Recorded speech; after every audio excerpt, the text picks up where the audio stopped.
बिस्मिल्लाहिर्रहमानिर्रहीम। अस्सलाम वालेकुम। उम्मीद करता हूँ आप लोग ठीक होंगे। पिछले एक महीने में हमारी वीडियोस में आने वाले जो इम्पोर्टेंट कमेंट्स हैं उनको हमने पिक किए हैं और उनके मैं आपको इस वीडियो में जवाब दूंगा। खुसूसन उन लोगों के क्वेश्चन हमने लिए हैं जो यूरोप, कनाडा, तुर्की और वर्क वीज़ा से मुतल्लिक जिनको रहनुमाई चाहिए या जिनके क्वेश्चन होते हैं इस टॉपिक पे। ऐसे मेरी टीम ने डिसाइड किया कि हम हर संडे की संडे एक लाइव सेशन किया करेंगे जिसमें आपके लाइव आप अपने क्वेश्चन हमसे पूछा करेंगे, हम लाइव ही मैं आपको जवाब दिया करूँगा। उसके वीडियो में सिर्फ 18 के करीब हमने इंपॉर्टेंट क्वेश्चंस पकड़े हैं, उनके मैं आपको जवाब देने की कोशिश करूंगा।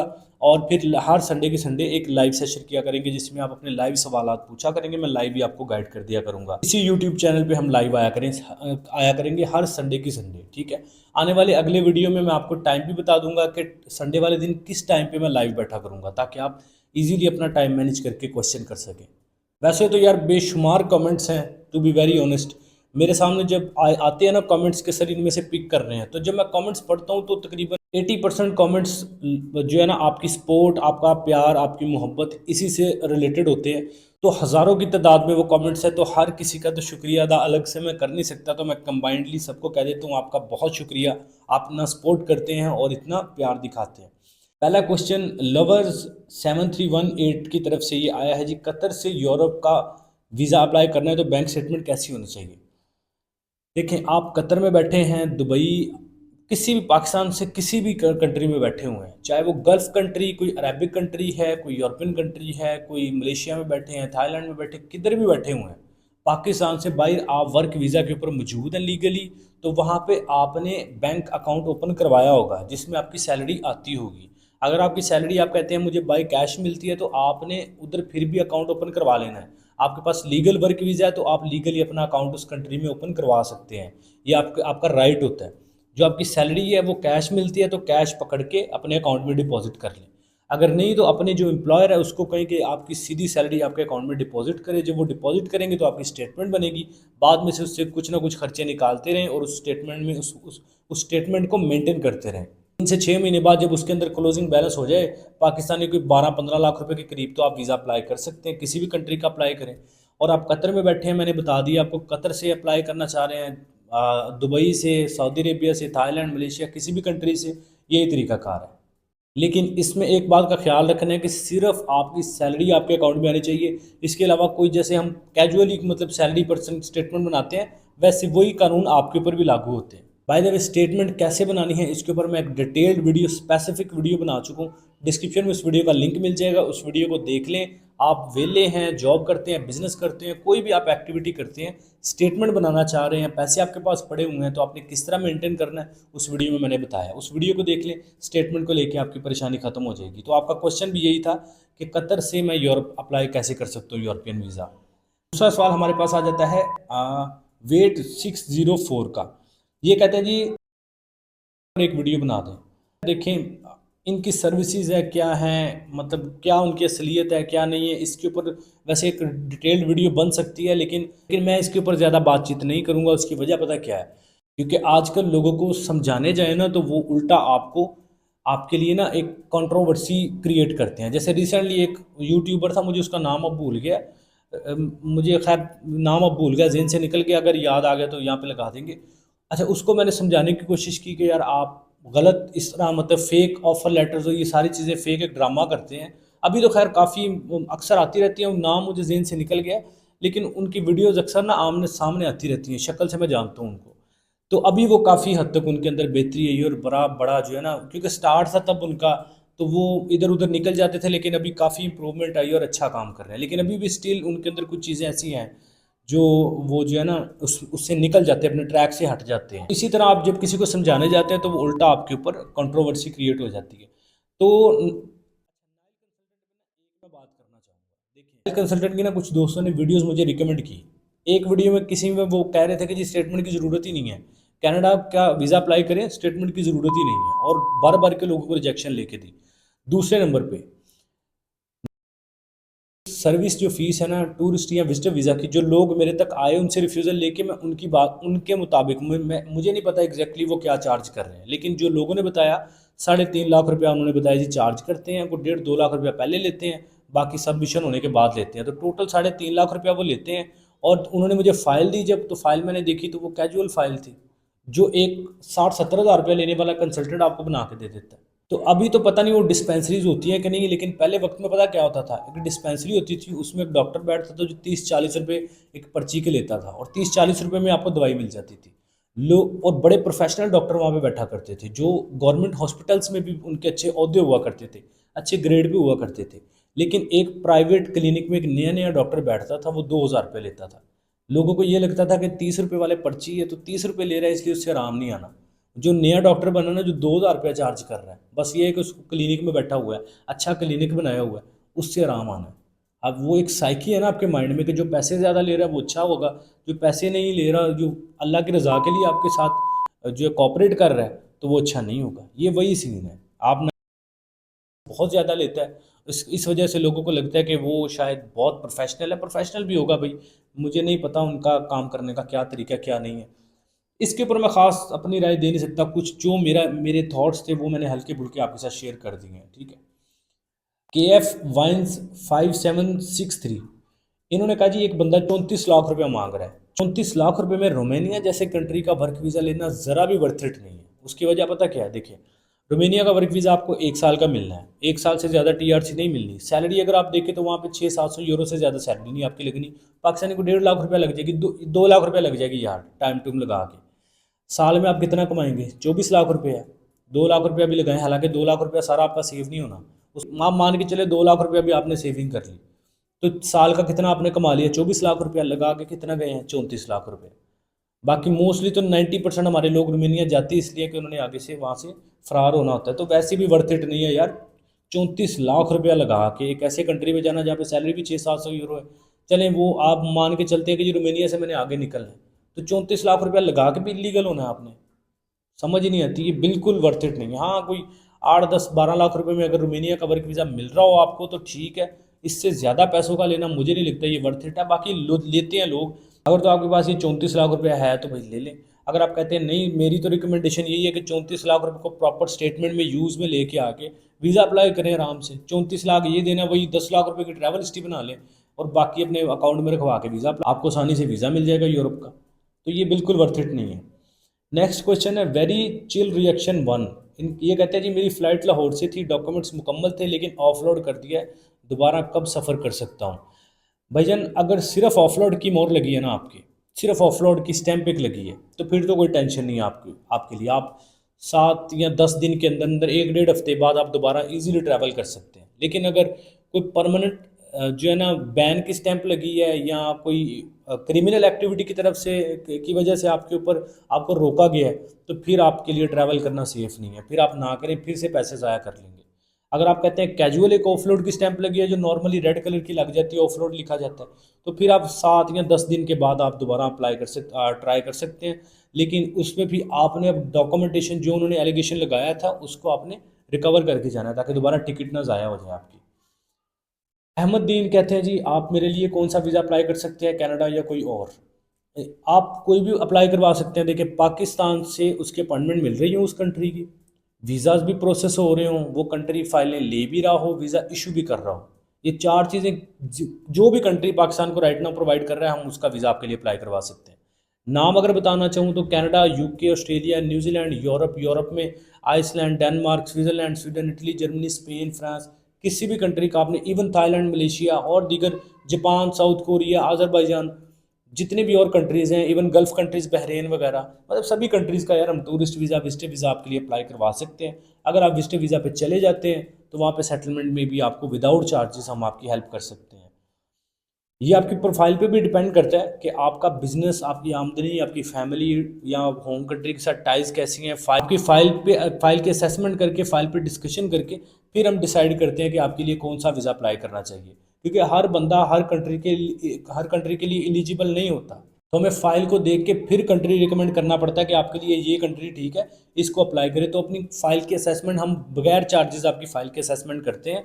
नंबर स्क्रीन पे चल रहे हैं, आप बगैर चार्जेस की अपनी फ़ाइल की फ्री असेसमेंट करवा के पूछ सकते हैं कि भाई कौन से कंट्री का वीज़ा अप्लाई करना चाहिए। फ़ाइल के ऊपर स्ट्रेटजीज उसके चार्जेस हैं, ठीक है, या सर्विस लेनी है उसके चार्जेस हैं। अच्छा, उसके बाद नेक्स्ट क्वेश्चन है अख्तर इकबाल। ये कहते हैं जी क्या तालबी पासपोर्ट होल्डर यानी इटली का पासपोर्ट इनके पास है तो क्या पाकिस्तान में ऑन अराइवल वीज़ा, पाकिस्तान सभी को बुला लेता है, पाकिस्तान का एक एटीएम मिल जाता है, वो किसी भी कंट्री में आप बैठे हुए हैं, इसके लिए कोई ख़ास रिक्वायरमेंट नहीं है। वैसे भी आप इटली से पाकिस्तान आना चाह रहे हैं, इसी वैसे अगर चले घूमना फिरना चाह रहे हैं तो आपके लिए कोई इशू नहीं है, आप आ सकते हैं ऑन अराइवल। वैसे नाम से आप पाकिस्तानी मुझे लग रहा है, या शायद इंडियन हो आप, लेकिन आप आ सकते हैं। अगर आपके पास इटली का पासपोर्ट है, आप आराम से पाकिस्तान ट्रैवल कर सकते हैं। गेम ब्रेक्स 112 ये कहते हैं जी, क्या 10-12 लाख में रोमेनिया का या किसी यूरोपियन कंट्री का काम हो सकता है? ये मैंने वैसे रोमेनिया का आगे क्लियर कर दिया है, लेकिन देखें, Romania, Hungary, Sweden, Switzerland, Germany, Spain, Europe या शेंजन का कोई भी कंट्री लगा लें, 10-12 लाख रुपया दे के या 20-25 लाख 50 लाख दे के वीज़ा लेना बेवकूफ़ी है। हाँ, अगर आपके पास पैसा पड़ा हुआ है, इतनी टेंशन नहीं है, तो फिर ख़रीद लें। लेकिन मेरी रिकमेंडेशन यही होती है कि जितना पैसा आप देते हैं, रिस्क में भी लगा लेते हैं अपना पैसा, पता नहीं उस काम होगा नहीं होगा, पैसे मर ना जाए, डर भी लगा रहता है। वही बेहतर ये है कि कोई 8-10-12 लाख रुपया लगा के अपने ऊपर को 2-4 कंट्रीज़ का ट्रैवल करें, उसके बाद अपनी स्टेटमेंट को मेंटेन करके वीज़ा अप्लाई कर लें। कितनी फ़ीस है? 90 यूरो। शेंजन कंट्रीज़ के विजिटर वीज़ा की फ़ीस 90 यूरो है। पाकिस्तान से आप कंसल्टेंसी फ़ीस मिला ले, सारा कुछ मिल मिला के 1.5 लाख रुपया भी खर्चा आपका नहीं बना, और आपका वीज़ा प्रोसेस हो जाता है यूरोप का। तो कहाँ पे 1.5 लाख रुपया चलें, ट्रैवल हिस्ट्री वाला 10 लाख को टोटल 12-14 लाख रुपया लग जाएगा, लेकिन 12-14 लाख रुपये में आपने 4 से 5 कंट्रीज़ भी ट्रैवल करने हैं, फिर यूरोप में भी जाना है। तो ये ज़्यादा वर्थ इट है, या फिर और फिर पैसा भी आपके अपने हाथ में रहना है, डर भी कोई नहीं है, रिस्क भी कोई नहीं है। या ये बेटर है, या ये बेटर है कि किसी को 5-10 लाख रुपया दे देना, फिर बाद में अगर फ्रॉड हो गया तो पैसे ज़ाया आपके। तो बेवकूफ़ी है मेरा ख्याल है, पैसों से वीज़ा नहीं मिलता। ये अभी रिसेंटली, इससे पहले मैंने एक वीडियो अपलोड किया, वो देख लें, वो आपके लिए फ़ायदेमंद है। गेम इज़ ओवर ये कहते हैं जी, क्या तुर्की वीज़ा के लिए इजी पैसा की स्टेटमेंट चल सकती है? नहीं, बिल्कुल नहीं चल सकती। किसी भी कंट्री, तुर्की नहीं, किसी भी कंट्री के थाईलैंड जैसे कंट्री के विजिटर वीज़ा लेने के लिए आपको बैंक की स्टेटमेंट लगानी पड़ती है। इजी पैसा, जायज़ कैश, सादा पे, नया पे, फलां फलां फलां, जितने भी ऑफिशियल ऐप्स हैं, वो उनकी स्टेटमेंट यूज़ नहीं आप कर सकते प्रॉपर। वो बैंक जो आपको प्रॉपर बैंक स्टेटमेंट भी देता है, मोर भी लगाता है, स्टैंप भी बैंक की लगती है, बैंक मैनेजर के साइन भी होते हैं, बैंक से मेंटेनेंस लेटर भी आपको मिलता है, वो स्टेटमेंट आप लगा सकते हैं। इजी पैसा की स्टेटमेंट आप नहीं लगा सकते। अच्छा, ये हो गया। पीसफुल रिलैक्सिंग म्यूज़िक ये कहते हैं जी, क्या डायरेक्ट किसी मुल्क के वर्क परमिट मिलने पर स्टेटमेंट चाहिए होती है? नहीं, बिल्कुल नहीं चाहिए होती। अगर आपके पास किसी कंट्री का डायरेक्ट वर्क परमिट आपको मिल गया है, तो आपको वर्क वीज़ा अप्लाई करने के लिए कोई स्टेटमेंट की ज़रूरत नहीं होती। सिर्फ अपने पासपोर्ट, आपका आईडी कार्ड, एक फ़ोटो, ट्रैवल इंश्योरेंस, आपका visa application form, request form, और साथ में आपका वर्क परमिट, ये डॉक्यूमेंट्स देने होते हैं, आपका वर्क वीज़ा अप्लाई हो जाता है। इसके लिए कोई स्टेटमेंट की ज़रूरत सिर्फ विजिटर वीज़ा के लिए होती है, या टूरिस्ट वीज़ा के लिए, या स्टडी वीज़ा के लिए भी रिक्वायर्ड होती है। रहमान खान कहते हैं, क्या वर्क वीज़ा पर फैमिली को भी साथ लेके जाया जा सकता है? अगर हाँ तो कैसे? अब बिल्कुल लेके जाया जा सकता है। इसमें ये होता है कि मेन एप्लीकेंट, वैसे मोस्टली 90% तो कंट्रीज़ ये करते हैं कि मेन एप्लीकेंट जाता है खुद, फिर जाके आप अपनी फैमिली को 5-6 महीने बाद स्पॉन्सर करके बुला सकते हैं। लेकिन अगर आप साथ यहाँ से लेके जाना चाहते हैं, तो फिर प्रॉपर आपने डिपेंडेंट की प्रोफाइल्स बना के अपने वर्क वीज़ा के साथ सबमिट करवानी होती है एम्बेसी में, और रिक्वेस्ट करनी होती है कि मैं यहाँ पे फैमिली को नहीं छोड़ना चाह रहा, मैं साथ लेके जाना चाह रहा हूँ। तो आपका वर्क वीज़ा यहाँ से भी इशू कर देते हैं। ये थोड़ा डिफिकल्ट होता है, लेकिन हो जाता है इशू। सुपर हार्डी कहते हैं, 15 हफ्ते हो गए हैं, आयरलैंड विजिट वीज़ा अप्लाई किया था, अभी तक रिस्पांस नहीं आया। आयरलैंड और कनाडा तकरीबन 4 से 6 महीने लगा रहे हैं रिस्पांस आने को। हमारे भी कनाडा के कुछ वीज़ा सबमिट हुए थे, अभी तक उनका रिस्पांस नहीं आया। कनाडा और आयरलैंड, ये दोनों कंट्रीज जो है ना, जैसे स्पेन 6-6 महीने लगा रहे हैं ना, इस तरह आयरलैंड और कनाडा भी कर रहे हैं। बेसिकली समर सीज़न है, बहुत सारे लोग गर्मियों की छुट्टियां मनाने जाते हैं, और बहुत ज़्यादा वीज़ा एप्लीकेशन सबमिट होती है, जिसकी वजह से डिले हो सकता है। तो परेशानी वाली बात नहीं, आ जाएगा डिसीजन, थोड़ा वेट कर लें। मंसूर खान कहते हैं, क्या मलेशिया से सिंगापुर जा सकते हैं? आसान सा बिल्कुल जा सकते हैं, मलेशिया जाएं। मलेशिया से आपको बस मिल जाएगी, जो पाकिस्तानी को 6-7 हज़ार रुपये आपसे लेती है, और बिठा के आपको बाय रोड सिंगापुर ले जाती है। सिंगापुर से आप वापस आ सकते हैं फिर मलेशिया, अगर मल्टीपल एंट्री वीज़ा है। अगर आपका वन वे वीज़ा था, सिंगल एंट्री था, तो सिंगापुर से पाकिस्तान वापस आ जाएं। जा सकते हैं आप, बिल्कुल जा सकते हैं मलेशिया से बाय रोड सिंगापुर बाय बस। जन जूनी किंग 190 ये कहते हैं जी, यूके का वीज़ा हो जाएगा, सुना है यूके ने वीज़ा बंद कर दिए हैं। बिल्कुल नहीं भाईजान, वीज़ा खुले हुए हैं, वीज़ा रेशो भी बड़ी अच्छी है। यूके की वीज़ा रेशो कभी गंदी हुई नहीं है, क्योंकि यूके जो है ना, ये टोटल आपकी प्रोफाइल के एनालिसिस की बेस पे डिसीजन देता है। ऐसा नहीं कि जो दिल किया, जैसे कनाडा या दीगर कंट्रीज करते हैं कि रिजेक्शन, दिल कर रहा है तो रिजेक्शन दे दी। नहीं, यूके आपकी प्रोफाइल को देखता है, अगर आप प्रोफाइल बिल्कुल ठीक है, मेंटेन है इमिग्रेशन के हिसाब से, वीज़ा इशू हो जाता है। और पूरा, बल्कि पूरा साल क्या, हमेशा ही यूके की वीज़ा रेशो अच्छी रहती है। ये टोटल डिपेंड ही प्रोफाइल पे करता है, और वीज़ा खुले हुए हैं, इशू भी हो रहे हैं, वीज़ा रेशो भी यूके की परफेक्ट जा रही है। मोहम्मद अली कहते हैं, दोस्त कहता है कि जब बाहर जाना हो तो वो अपने अकाउंट में शो मनी, आपके मेरे अकाउंट में शो मनी डाल देगा, क्या ये ठीक है? नहीं, बिल्कुल नहीं। शो मनी सिर्फ दिखा देना, बैंक में सिर्फ पैसे दिखा देना इंपॉर्टेंट नहीं होता, बैंक में पैसे आए किस तरह ये इंपॉर्टेंट है। यानी कि उसका सोर्स क्या है, आपके बिजनेस या जॉब से वो मैच कर रहा है कि नहीं। मतलब आपने जॉब शो की है, चले बिजनेस शो किया आपने, तो आपने बिजनेस शो कर दिया किराना स्टोर, और वहाँ पे आप यकदम से कोई 50 20 लाख 50 लाख रुपया अकाउंट में डिपॉजिट कर देंगे, तो एक किराना स्टोर से आप एक दिन में तो इतना पैसा नहीं ना कमा सकते। प्रॉपर ट्रांजैक्शंस आपके बिजनेस के हिसाब से होंगी। मतलब शो मनी अगर दोस्त को कहीं रखवानी भी है तो प्रॉपर आपको पैसे दे, थोड़े थोड़े करके अपने बिजनेस या जॉब के हिसाब से उसमें जो ट्रांसैक्शंस करें उसमें पैसे डालें। तो फिर स्टेटमेंट प्रॉपर तरीके से बनाएं। स्टेटमेंट कैसे बनानी है, डिस्क्रिप्शन में वीडियो का लिंक दे दूंगा, उस वीडियो को देख लें, स्टेटमेंट बना सकते हैं। सिर्फ पैसे शो करवा लेना इंपॉर्टेंट नहीं होता, पैसे आए कैसे स्टेटमेंट में, अकाउंट में, ये इंपॉर्टेंट होता है। अच्छा, इसके अलावा इख्तियार अली शाह 03 कहते हैं, क्या विजिट वीज़ा के लिए अपने बेटे की स्टेटमेंट इस्तेमाल कर सकते हैं? जी बिल्कुल कर सकते हैं। बेटी है, बेटा है, आपका कोई भी ब्लड रिलेशन है, मीन्स जो आपके कोई कज़न है, कोई दोस्त है, कोई दूर का रिश्तेदार, उनकी नहीं, आप फादर की, मदर की, वाइफ की, हस्बैंड की, बेटे की, बेटी की, इनकी स्टेटमेंट्स आप यूज़ कर सकते हैं। अब मतलब ये जो क्लोज ब्लड रिलेशन होते हैं, एक प्रॉपर एफिडेविट लगा के 100 रुपये वाला स्टाम्प पेपर, उस पर सारी डिटेल लिख के आप अपनी स्टेटमेंट को यूज़ कर सकते हैं। अच्छा, एक क्वेश्चन है जी, एक यूट्यूबर है, ये क्वेश्चन किसने किया यार, नहीं पता नहीं किसने, नाम नहीं आया। खैर, एक यूट्यूबर है,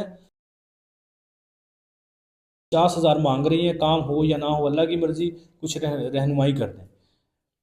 मुझे नहीं लगता, हाँ अगर वो प्रॉपर एक जॉब हंटिंग सर्विसेज प्रोवाइड कर रही हैं और पैसे कुछ ज़्यादा खैर चार्ज कर रहे हैं, लेकिन अगर तो वो प्रॉपर एक सर्विस दे रही हैं तो फिर ठीक है। अगर वो ये कह रही हैं जी कंफर्म वीज़ा, 100% वीज़ा, इस तरह की, तो ये टोटल फ्रॉड है, फिर बचिए उनसे। मुझे वैसे पता नहीं है, दिखाना मुझे ज़रा, आई डोंट नो। अच्छा, उसके अलावा मियाँ ज़फ़र है, ये कहते हैं जी ईडन फूड कंपनी इतनी बेहुदा, ये कोई बंदा है ना जिसने ईडन फूड कंपनी की एक वेबसाइट बनाई हुई है, उन्होंने यही ईडन फूड कंपनी का नाम यूज़ करके उनसे 2,40,000 या समथिंग इस तरह उनसे पैसे लूट लिए। कैसे कि उन्होंने कहा जी ये फिंगरप्रिंट हो गई, ये वर्क परमिट आ गया, कर करा के। बेसिकली देखें, एक एक और उन्होंने मुझे बात बताई कि एक रहमान नाम का कोई टिकटॉकर है, रहमान उसने अपनी आईडी पे लिखा हुआ है। अच्छा, एक ना वाकई रहमान बंदा कंसल्टेंट है जो कि दुबई में काम करता है, और उसकी वीडियोस को किसी ने डाउनलोड करके अपनी आईडी पे अपलोड करके और उसके नाम के बिहाफ पे पैसा लूटना शुरू कर दिया। अब जिन्होंने मुझसे रब्ता किया उन्होंने कहा यार रहमान सर है कोई, उन्होंने मुझसे इतने पैसे ले लिए 2,40,000। तो मैंने जब थोड़ी सी रिसर्च की तो मैंने देखा कि वो टिकटॉक आईडी फेक बनी हुई है। मतलब होता है ये, मैं कंसल्टेंट्स या जितने भी यूट्यूबर्स हैं इनको मैं कहता हूँ कि रिक्वेस्ट करता हूँ भाई कि आप अपनी वीडियोस को सिक्योर भी किया करें, अपनी वीडियो की सेफ्टी भी रखा करें, देखा करें आपकी वीडियोस को कौन यूज़ कर रहा है कौन नहीं कर रहा। लोग आपके नाम पे आपकी शक्ल को देख के पैसे कर। रहमान साहब से मेरी गुजारिश है कि काइंडली आप अपनी वीडियोज़ को जो है ना सिक्योर रखें, इधर उधर नज़र, मेरी वीडियोज़ को किसी बंदे ने डाउनलोड करके यूज़ किया, मैं उसके घर तक जाऊंगा, टू बी वेरी ऑनेस्ट। मैं इस मामले में बिल्कुल कंप्रोमाइज़ नहीं करता, और मैं गया भी था, एक बंदे ने मेरी वीडियोस को डाउनलोड करके ना इस तरह अपना नंबर डाल के, तो वो स्कैम कर रहा था। मतलब स्कैम छोटे मोटे कर रहा था, लेकिन मुझे पता चला तो मैंने फिर प्रॉपर उसके घर जाके मैंने अकाउंट डिलीट करवाया था। तो मैं तो इस चीज़ के ऊपर इतना भी कंप्रोमाइज़ नहीं करता, और मैं रिक्वेस्ट करूँगा जितने भी यूट्यूबर या फेसबुक पे दोस्त काम कर रहे हैं उनसे गुजारिश है, वैसे क्वेश्चन भी ख़त्म हो गए हैं, उनसे मेरी गुजारिश है कि आप प्लीज़ अपनी वीडियोस को सिक्योर रखा करें। वीडियोस बनाने की हद तक सिर्फ शौकीनियाँ ना पाला करें, या सर्विसेज दे रहे हैं अच्छी चीज़ है, लेकिन उन वीडियोस को सिक्योर भी रखा करें ताकि आपके नाम पे लोग ट्रस्ट करते हैं, और फिर आपका नाम यूज़ करके लोग उसके ऊपर फ्रॉड करते हैं, स्कैम करते हैं। लोग आपकी शक्ल देख के पैसे करवा देते हैं और फिर उनके साथ स्कैम हो जाता है, फिर वो आपको गालियाँ देते हैं क्योंकि उनको नहीं पता होता कि वो किसी फ्रॉडिये ने फेक अकाउंट बना के आपकी वीडियोज़ वहाँ पर डाली हैं। तो ये क्वेश्चन थे कुछ, कुल मिलाकर 18 सवाल हमने लिए थे सिर्फ। इंशाल्लाह अभी ये इस तरह नहीं किया करेंगे, अब संडे की संडे हम क्यू एन ए सेशन नहीं किया करेंगे, लाइव सेशन किया करेंगे। अगले आने वाली वीडियो में मैं बता दूंगा कि संडे वाले दिन हम किस टाइम, हर संडे की संडे इस टाइम को हम लाइव बैठा करेंगे, आप अपने क्वेश्चन किया करेंगे, हम उनके आंसर आपको दिया करेंगे लाइव ही बैठे। इस तरह मैं आपके सवालों के जवाब लाइव आपको दिया करूँगा, ठीक है। आने वाले वीडियो में इंशाल्लाह मैं संडे वाले दिन कौन सा टाइम हम रखेंगे, मैं टाइमिंग आपको बता दूंगा। इसके अलावा एक और इम्पोर्टेंट चीज़ रिक्वेस्ट कर रहा हूँ आपसे, कोई भी इमिग्रेशन का प्रोसेस कर रहे हैं, विजिटर वीज़ा का कर रहे हैं, जॉब हंटिंग का, वर्क वीज़ा का, स्टडी वीज़ा का, स्पाउस वीज़ा, कोई भी वीज़ा प्रोसेस कर रहे हैं, 1000 दफ़ा तहकीक करें, देखें कि जिस बंदे को आप पेमेंट कर रहे हैं या जिस बंदे को इन्फॉर्मेशन दे रहे हैं इसका बैकग्राउंड क्या क्या बंदा ओरिजिनल है, क्योंकि बहुत ज़्यादा स्कैम हो रहा है, आप सोच भी नहीं सकते 90% स्कैम हो रहा है। तो काइंडली रिक्वेस्ट है आपसे, कोई भी प्रोसीजर करें। अब देखिए प्रोसीजर आपका है, पैसा आपका है, फिक्र मुझे लगी हुई है आपकी या मेरे जैसे और जो दोस्त अच्छा काम कर रहे हैं उनको, क्यों कि आप अपना पैसा ज़ाया ना करें, फिर आप दूसरों से फ्रॉड करवा के ना, मतलब दूसरे लोग आपसे फ्रॉड कर जाते हैं और आपका फिर हमसे भी ट्रस्ट उठ जाता है जो सही काम कर रहे हैं। तो कोई भी प्रोसीजर कर रहे हैं 1000 दफ़ा सोचें, देखें जिस बंदे से प्रोसीजर करवा रहे हैं, जिसको डॉक्यूमेंट्स दे रहे हैं वो कितना कैपेबल है या कितना वो उसका बैकग्राउंड क्या क्या, जिस बंदे को हम दे रहे हैं वाकई यही ओरिजिनल बंदा है। उसकी वीडियो में देख लें क्या वही, जैसे हमारी वीडियो में ये नंबर चल रहे हैं तो ऑब्वियसली हमारे ही नंबर है। अगर इसके अलावा के कोई और नंबर हमारी को टिकटॉक पे, फेसबुक पे, इधर उधर कोई वीडियो डाउनलोड करके कोई अपलोड करके नंबर अपना चिपका दे, वैसे तो मैं छोड़ूंगा नहीं, लेकिन अगर चिपका भी दे तो आप देखें ना कि यूट्यूब पे हमारा सिर्फ यही नंबर है, हमने वो नहीं दिया नंबर कोई और। अगेन मैं रिपीट कर रहा हूँ, वैसे बता भी देता हूँ, हमारा हमारा जो है ना ईमेल एड्रेस ये स्क्रीन पे चल रहा है और ये 2 व्हाट्सएप नंबर, इसके अलावा हमारा कोई कॉन्टैक्ट डिटेल नहीं है जहाँ पे आप हमसे रब्ता कर सकें किसी भी सर्विस के लिए, कोई भी इन्फॉर्मेशन के लिए। ठीक है, उम्मीद करता हूँ ये वीडियो से आपने कुछ ना कुछ सीखा होगा, वीडियो पसंद आई है, कुछ नया सीखने को मिला है तो लाइक करें, चैनल पर पहली दफ़ा है एवरी चैनल को सब्सक्राइब करें, बेल आइकन प्रेस करें, अपना बहुत सारा ख्याल रखें, मिलते हैं नेक्स्ट वीडियो में, टेक केयर, अल्लाह हाफिज़।